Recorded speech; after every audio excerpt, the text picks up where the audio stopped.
আসসালামু আলাইকুম ওয়া রাহমাতুল্লাহি ওয়া বারাকাতুহু।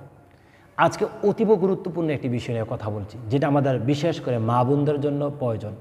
সে কথাটা কি? নারীদের জন্য সৌন্দর্য বর্ধন করা বৈধ কিনা। অর্থাৎ এটা আমার প্রিয়তমা স্ত্রী হতে পারেন, আমার কলিজার টুকরা মেয়ে হতে পারেন, আমার সম্মানিতা মা হতে পারেন, আমার মা, আমার প্রিয়তমা স্ত্রী, আমার কলিজার টুকরা মেয়ে। অর্থাৎ কোনো নারী যদি চায় সে তার সৌন্দর্য বর্ধন করবেন, সেটা কি জায়েজ কিনা। ইসলামে তাকে সাহস দিয়েছেন, ইসলাম তাকে সাপোর্ট করেছেন। নারীরা অবশ্যই সৌন্দর্য বর্ধন করতে পারবে। নারীরা যেভাবে তার শরীরকে সাজানো গোছানো যায়, সৌন্দর্য বর্ধন হয়, প্রতিটি কৌশলকে ইসলাম প্রমোট করেছেন, ইসলাম সাপোর্ট করেছেন। কিন্তু এমন কোনো কাজ করা যাবে না যেটা ইসলামের জায়েজ নয়। একজন নারী তার সৌন্দর্য কোথায় প্রদান করবেন, এই বিষয়টা প্রথম জানা দরকার। একজন নারী তার সৌন্দর্য কোথায় প্রমোট করবেন, কোথায় কাকে দেখাবেন?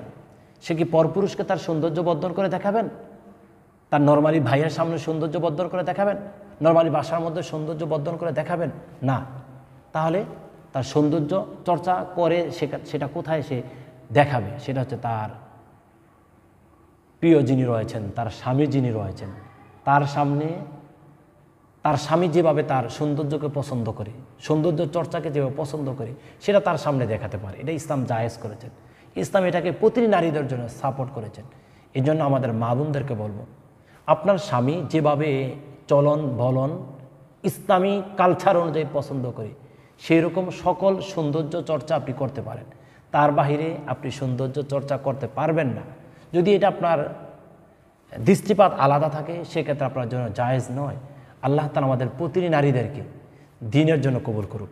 তাদেরকে আম্মাজান আয়েশা সিদ্দিকা রাদিয়াল্লাহু তাআলা আনহা, আম্মাজান খাদিজাতুল কুবরা রাদিয়াল্লাহু তাআলা আনহা, ফাতেমাতু জোহরা রাদিয়াল্লাহু তাআলা আনহাদের নেয় আল্লাহ তাআলা আমাদের কলিজার টুকরা মেয়েদেরকে, আমাদের প্রিয়তমা স্ত্রীদেরকে, আমাদের সম্মানিতা মাদেরকে আল্লাহ তাআলা কবুল করুক।